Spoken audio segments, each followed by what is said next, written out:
Un saludo muy afectuoso para todos los que estáis siguiendo sistemáticamente el programa de enseñanza bíblica, de reflexión bíblica de nuestro canal.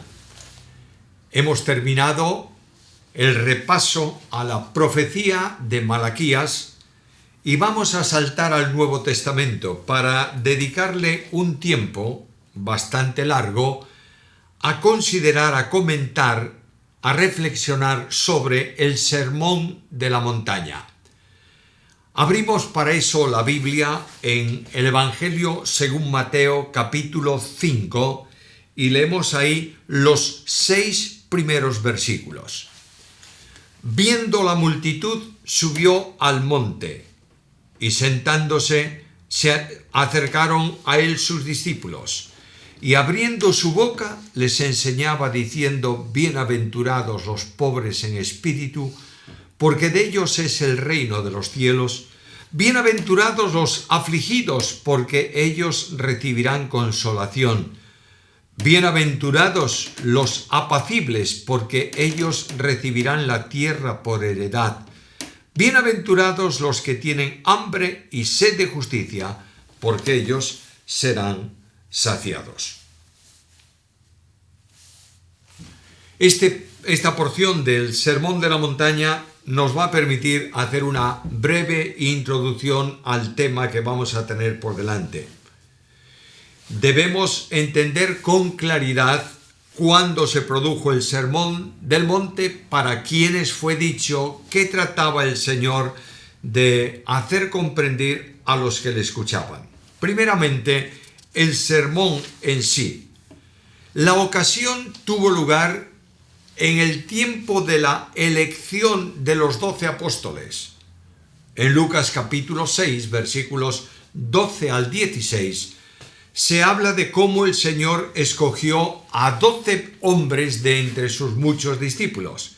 Dice Lucas que el Señor se fue al monte a orar, estuvo toda la noche orando al Padre, y al venir la mañana bajó a donde estaban el grupo grande de gente que le seguía, y de ese grupo escogió a 12 hombres. Los escogió para prepararlos a fin de que ellos preparados pudiesen preparar o enseñar a otros. Y la primera lección en la llanura del monte, en donde se congregaba la multitud, van a oír las palabras admirables del Maestro, sobre todos los maestros. Los destinatarios del sermón, en principio, primariamente, son los 12, ya que dice el versículo primero: se acercaron a él sus discípulos y abriendo su boca les enseñaba. Pero el Sermón de la Montaña es el manual de enseñanza de los súbditos del reino. Es la constitución del reino de los cielos. Son las leyes morales y éticas del reino. Ahora tenemos que preguntarnos algo. ¿Qué es el reino? Porque de lo que nosotros determinemos o entendamos que es el reino, así será también la aplicación y orientación del sermón. Reino de Dios y reino de los cielos es la misma cosa. Algunos hacen una distinción y dicen que reino de Dios es algo genérico y reino de los cielos es algo específico. Luego preguntamos: ¿y cuál es el reino de los cielos? Y la respuesta que se recibe habitualmente es esta: es el reino milenial de Cristo, es decir, la institución del reino de Dios en el mundo de los hombres. Una segunda o una tercera pregunta surge de ahí. ¿Quiere decir que Dios no tuvo reino antes? ¿Quiere decir que no ha habido un grupo de personas que le han reconocido como Dios y le han adorado siempre a lo largo del tiempo? ¿Hubo algún momento en que no hubiera reino?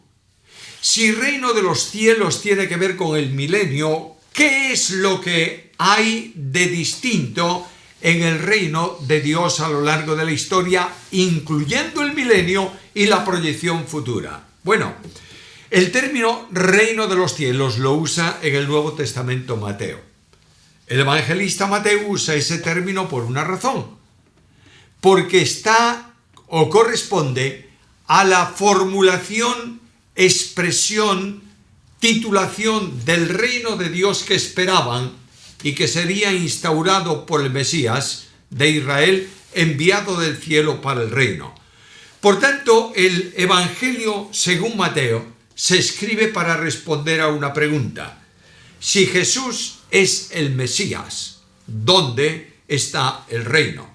Notaréis que cuando Cristo concluye su ministerio y va a la cruz, los discípulos no pueden entender bajo ningún concepto, condicionados por una teología históricamente expresada en un solo concepto, el Mesías va a reinar, no pueden entender que el Mesías muera. Por tanto, para todos ellos no podían creer tampoco en la resurrección. Y los discípulos de Maús dan la clave de todo eso, cuando dicen que nosotros esperábamos que Él fuese el que había de redimir a Israel, y no fue. Por tanto, no encajaba el concepto Mesías con Jesús de Nazaret, que murió, fue sepultado y resucitó. Pero la Biblia enseña que siempre hubo reino. Y la Biblia enseña que desde el principio Dios estableció su reino en la tierra y puso en manos del hombre el cetro de autoridad para que gobernase el reino. ¿El reino de qué? El reino de los cielos, que es también el reino de Dios. Porque ese reino vino a la tierra procedente del cielo. Dios lo determinó, Dios lo estableció, Dios lo situó en el hombre, de manera que cuando Dios coloca al hombre en la tierra, le dice: enseñoréate, sojuzga, domina lo que hay en la tierra. Y el Dios de los cielos, que respeta aquello que Él ha delegado en el hombre, trae al hombre los animales para que le ponga nombre, porque el hombre está ejerciendo señorío y autoridad delegada de parte del Señor. Ahora, a lo largo del tiempo, el pecado se incrementa, Satanás actúa entre los hombres y el objetivo de Satanás es eliminar el reino de Dios, que nadie obedezca a Dios. E inmediatamente después del pecado del hombre, muy poco tiempo después, hay uno de los hijos de Noé cuya descendencia se llamaba de Jehová. Es decir, reconozco que Él es el Señor. Y el reino de Dios, o reino de los cielos, se extiende en la tierra y está presente en aquel grupo de personas que están reconociendo a Dios como Señor y como Rey. Y pasa el tiempo y el pecado se incrementa y viene el diluvio y Dios rae de la faz de la tierra toda la existencia de vida humana, y de pronto del diluvio es rescatada una familia, y en esa familia se establece también principios de adoración que reconocen a Dios como el Señor, y continúa el reino de Dios o reino de los cielos. Y va pasando el tiempo y se manifiesta en el deseo de Dios de un pueblo que Él escoge, elige de entre todos los pueblos de la tierra para que sea reino de sacerdotes y nación santa, en donde el reino de Dios, reino de los cielos, se manifieste. Esos son incapaces de mantener una relación de testimonio visible entre las naciones del reino de Dios, y va conduciéndose el tiempo hasta que esa nación es llevada en cautiverio. Dios trae un remanente fiel de nuevo a la tierra, y ahí viene el Mesías, que proclama un mensaje de aproximación del reino en su persona y en su obra. Y pasa el tiempo y el Mesías muere y es resucitado y ascendido a los cielos, y el Evangelio se predica en el mundo. Y dice Pablo en el capítulo 1 de la carta a los Colosenses, versículo 13, que Dios nos libró, a los que creemos, del poder de las tinieblas y nos ha trasladado ¿a dónde? Al reino de su amado Hijo. Ahora, al reino de Dios, reino de los cielos, se entra solamente de una manera: por el nuevo nacimiento. Y Cristo se lo hizo notar a Nicodemo, capítulo 3 del Evangelio según Juan, versículos 3 y versículo 5, y le dice: Nicodemo, te es necesario nacer de nuevo, porque si no naces de nuevo, ni ves, ni entras al reino. ¿A qué reino? Al reino de Dios o al reino de los cielos. Cuando tú enseñas estrictamente que el reino de Dios es una cosa y el reino de los cielos es otra, tienes que establecer un paréntesis obligado en el propósito de Dios. Y tienes que decir que Cristo vino al mundo para ofrecer el reino a Israel. Y como Israel no aceptó el reino, Dios tuvo que intervenir porque su obra se venía abajo y facilitó, habilitó la incorporación de la Iglesia, desgajando las ramas del pueblo de Israel y manteniendo una nueva dispensación, la dispensación de la Iglesia, para que esa obra no se arruinase. Cristo en la primera venida al mundo no vino para reinar, vuelvo a repetirlo. Cristo fue enviado de parte del Padre en el cumplimiento del tiempo para redimir, no para reinar. De manera que cuando voy a Gálatas capítulo 4, versículo 4, leo esas palabras del apóstol Pablo. Cuando vino el cumplimiento del tiempo, Dios envió a su Hijo, nacido de mujer, nacido bajo la ley, ¿para que reinase? No, para que redimiese a los que estábamos bajo la ley, a fin de que recibamos la adopción de hijos. Pero este Hijo de Dios, nuestro Señor y Salvador, ha sido designado soberanamente por Dios como Rey en el reino aquí en la tierra.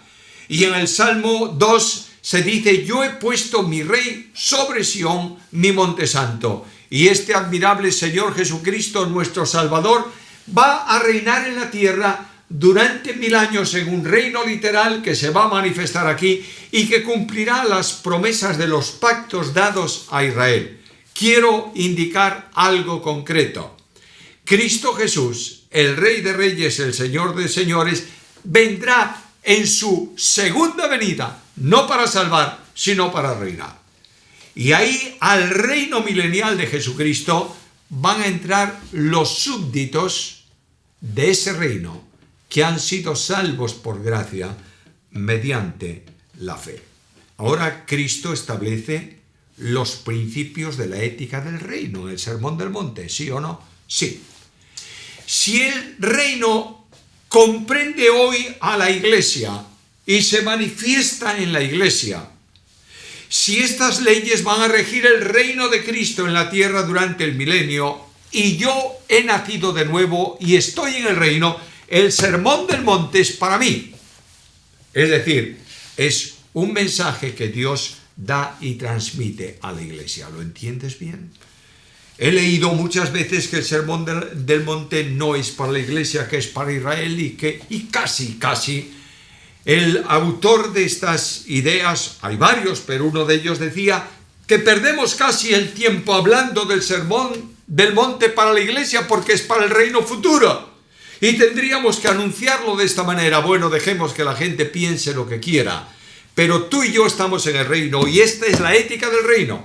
Y si quieres que sea la ética del reino venidero milenial y yo estoy en el reino espiritualmente hablando hoy, tengo que entender que lo que hay aquí del Sermón del Monte está dirigido a mí.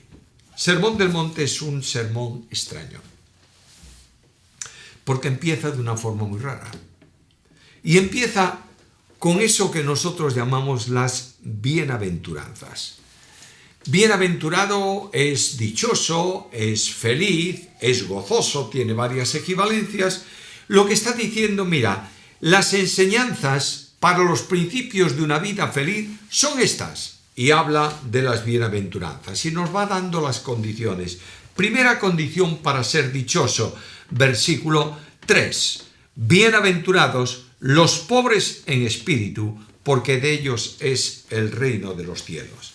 La felicidad que Dios da, la bienaventuranza, el gozo que Dios da, se lo da a aquel que es feliz porque es pobre en espíritu.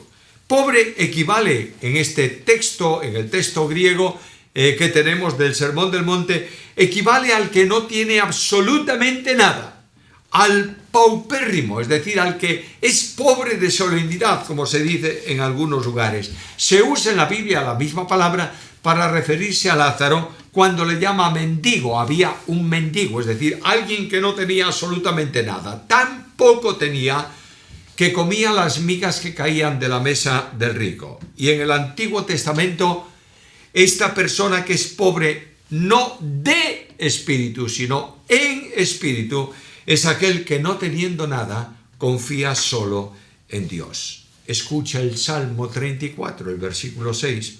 Este pobre clamó, y le oyó Jehová, y lo libró de todas sus angustias. Ahora quiero recalcar esto. No son pobres de espíritu, son pobres en espíritu. ¿Cuál es la diferencia? Pobre de espíritu es aquel que no tiene valor humanamente hablando para nada, que no tiene ánimo para nada, que no está dispuesto a ejecutar nada. Pero pobre en espíritu es aquel que ha perdido toda confianza en sus fuerzas y descansa solo en las fuerzas de Dios. Es aquel que dejó todo su orgullo y su tradición para venir con manos vacías y ser bendecido por el Señor y decir como el publicano: sé propicio a mí, que soy un pecador. El espíritu humillado, el espíritu de aquel que es pobre en espíritu, es lo único que Dios acepta. Escucha la Biblia, Salmo 51, 17. Los sacrificios de Dios son el espíritu quebrantado, y al corazón contrito y humillado no despreciarás tú, oh Dios. Hay un ejemplo elocuente en la oración del fariseo y del publicano. El fariseo no era pobre en espíritu, era arrogante en espíritu, de manera que decía: Dios, mírame a mí, que no soy como los demás hombres, y mucho menos como la vergüenza de este publicano que está aquí a mi lado. Fíjate, yo soy perfecto. ¿Qué dice la Biblia? Que ese hombre no estaba orando con Dios. Dice, oraba consigo mismo. Ahora bien, por su lado, el publicano, pobre en espíritu, golpeaba el pecho y decía solamente una cosa: Dios, mírame, soy un pecador, y sé propicio a mí. Cuando él dice sé propicio, está pensando en la sangre del propiciatorio. Se extendía sobre la plancha de oro del arca de la alianza una porción de la sangre del sacrificio de la expiación. Y ese sacrificio hacía propicio a Dios en relación con el pueblo. Por tanto, el publicano decía a Dios: hay una sangre extendida, yo no tengo mérito ninguno, pero simbólicamente ese animal ocupó el lugar que yo tenía que ocupar y murió por mis pecados. Sé propicio a mí, que soy un pecador. La condición para la justificación se extiende del mismo modo a la santificación. Pobre en espíritu es aquel que ha recibido la libertad del yo porque está crucificado con Cristo. Pobre en espíritu es aquel que puede decir: con Cristo estoy juntamente crucificado, y ya no vivo yo, mas vive Cristo en mí. Es el que se considera a sí mismo insuficiente y descansa en el poder del Señor. No que lo haya alcanzado, prosigo al blanco. Y dice un poco más adelante Pablo en la carta a los Filipenses 3:14, todo lo puedo en Cristo que me fortalece. Es el que no tiene nada, pero lo tiene todo, porque tiene a Dios. La bendición para estos es importante. De ellos es, ¿qué cosa? El reino de los cielos. Solo así se accede al reino de los cielos, porque se entrega la vida incondicionalmente al Señor. Los fariseos querían entrar en el reino por justicia propia, pero el Señor les advierte de forma tajante, de forma firme, en el capítulo 5 y en el versículo 20, cuando les dice: os digo que si vuestra justicia no supera a la de los escribas y fariseos, de ningún modo entraréis en el reino de los cielos. En que el que está en el reino goza de la presencia, de la compañía y de las bendiciones del Señor. Para bendición, Dios saca al rico y deja al pobre. Si puedes leer con calma la profecía de Sofonías, encontrarás en el capítulo 3 que Dios dijo: sacaré de en medio de ti a los grandes y dejaré un pueblo pobre y humilde de espíritu que confía solo en el nombre del Señor. Es un contraste impresionante el que encontramos en la Biblia entre una iglesia pobre y una iglesia rica. Mira la iglesia de Filadelfia, Apocalipsis capítulo 3, versículo 8, tienes poca fuerza. Y Dios bendice al que tiene poca fuerza. Mira la de la Odisea, Apocalipsis 3, 17. Tú dices que te has enriquecido, que tienes fuerza, que tienes potencia, que tienes valor, y no te das cuenta que eres un pobre. El secreto de una iglesia victoriosa es que cada vez quede menos de ella y más de Cristo. Es el secreto que se alcanza por depender del Espíritu Santo de Dios. El pobre en espíritu es dichoso porque en medio de las pruebas dice que todas las cosas les ayudan a bien. Romanos capítulo 8, versículo 29. El reino de los cielos es suyo ahora y luego la gloria eterna que proyecta a perpetuidad ese reino. La segunda condición para ser feliz está en esa bienaventuranza que tradicionalmente se lee así: bienaventurados los que lloran, porque ellos recibirán consolación.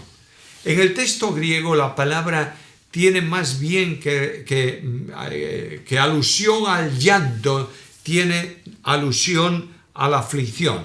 Bienaventurados los afligidos, porque ellos recibirán consolación. Ahora, esto es algo que escapa de la mentalidad del mundo. Una persona que está afligida no puede ser feliz, no puede ser dichosa. Pero quiero decirte que las lágrimas forman parte de la experiencia de la vida del salvo. Notad el ejemplo de Jesús primeramente. En Juan 11:35, cuando Cristo ve la situación del entorno de la gente que lloraba, de las hermanas de Lázaro angustiadas, dicen que Jesús se conmovió en espíritu y lloró. Juan 11:35. El creyente llora a veces en la soledad del abandono buscando a Dios. Y puedes leer, por ejemplo, el Salmo 42, en donde los ojos del salmista vierten lágrimas porque se siente abandonado y solo. El creyente llora también por la aflicción de sus hermanos, de manera que en segunda carta a Timoteo, capítulo 1, versículos 3 al 4, Pablo hace alusión y recuerda las lágrimas que había en los ojos de Timoteo, cuando por motivo de la prisión a que era conducido, de la situación en que Pablo se encontraba. ¿Qué quiere decir Jesús? Dios no va a hacer nada en la potencia del hombre, pero la va a hacer en el poder de Dios. El que llora es el que tiene un corazón afligido por la obra de Dios y por la obra de su pueblo. Pablo dice que él, a los ancianos de Éfeso, que él cuidaba de la iglesia de día y de noche con lágrimas. En esto el creyente que está afligido, que llora, expresa una incapacidad absoluta y una plena dependencia de Dios. Permíteme que te ponga unos ejemplos para entender bien el concepto del versículo. Las lágrimas del pastor por las necesidades del rebaño. Hechos capítulo 20, versículo 31. Acordaos que de día y de noche no dejé de amonestar con lágrimas a cada uno. Los pastores que no lloran por sus ovejas,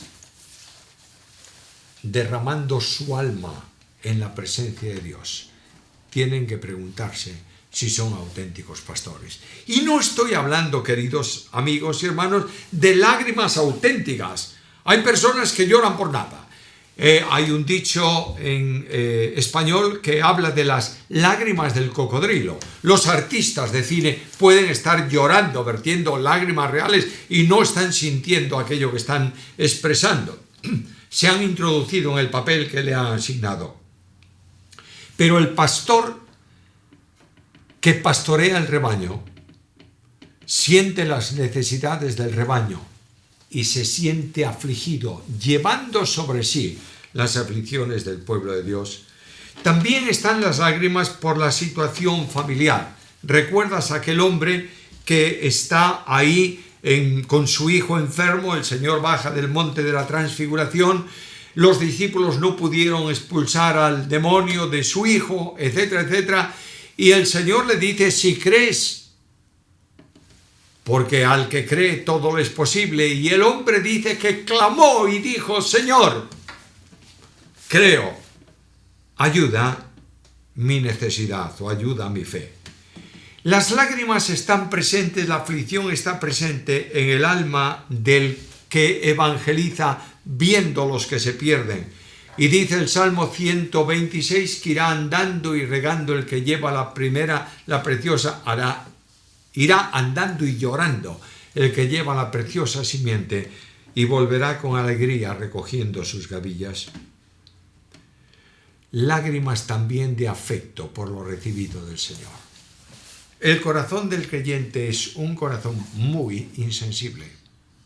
Pero yo voy al Evangelio según Lucas capítulo 7, versículos 37 al 39, y hay una mujer que ha recibido perdón, gracia, misericordia del Señor, y esa mujer está a los pies de Cristo y llora sobre ellos y los enjuga con sus cabellos. Lágrimas de gratitud. Las lágrimas de tristeza son también para el arrepentimiento. Y buscas en segunda carta a Corintios capítulo 7 versículo 10 y habla precisamente de esto, que la tristeza conduce al arrepentimiento. Así ocurrió con David. Lloró por su pecado. Salmo 32 versículos 3 al 5. Así fueron las lágrimas de Pedro al negar al Señor, y dice el texto de Lucas 22, 61 y 62, que saliendo fuera lloró amargamente. ¿Cuál es la felicidad que produce una situación de aflicción? Ellos recibirán consolación. Dios interviene cambiando las lágrimas en gozo. Todos nosotros necesitamos esta experiencia personal. Dios no hará nada en la potencia del hombre, pero así lo hará en la potencia suya, y lo hará con aquel que no tiene nada. Escucha la Biblia, Isaías 40, 29. Él da esfuerzo al cansado y multiplica las fuerzas al que no tiene ninguna. En la grave experiencia de nuestras iglesias, tan llenas de sí, pero tan vacías de Cristo, esta bienaventuranza resuena poderosamente para nosotros hoy. Bienaventurados los afligidos, porque ellos recibirán consolación. Necesitamos afligirnos en la presencia del Señor. Mira, no hay ninguna promesa en la Biblia, al menos yo no la encuentro, para los que se quejan, pero hay promesa para los afligidos.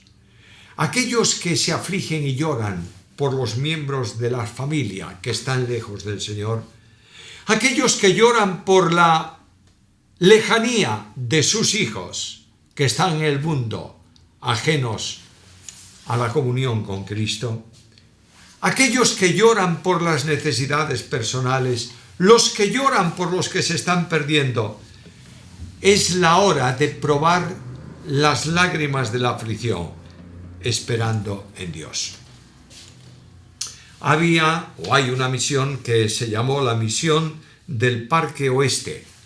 Esa misión tenía como orientación alcanzar a los afligidos, buscar a los miserables, a los desposeídos de valor, humanamente hablando, aquellos que vivían en cualquier forma y de cualquier manera, y predicarles a Jesús.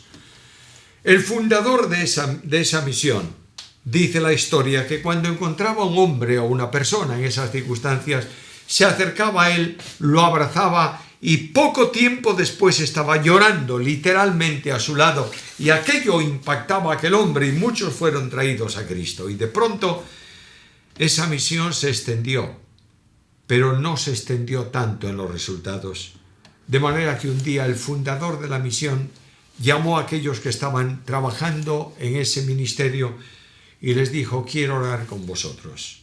Y dobló sus rodillas y dijo: devuélvenos las lágrimas. Señor, devuélvenos las lágrimas.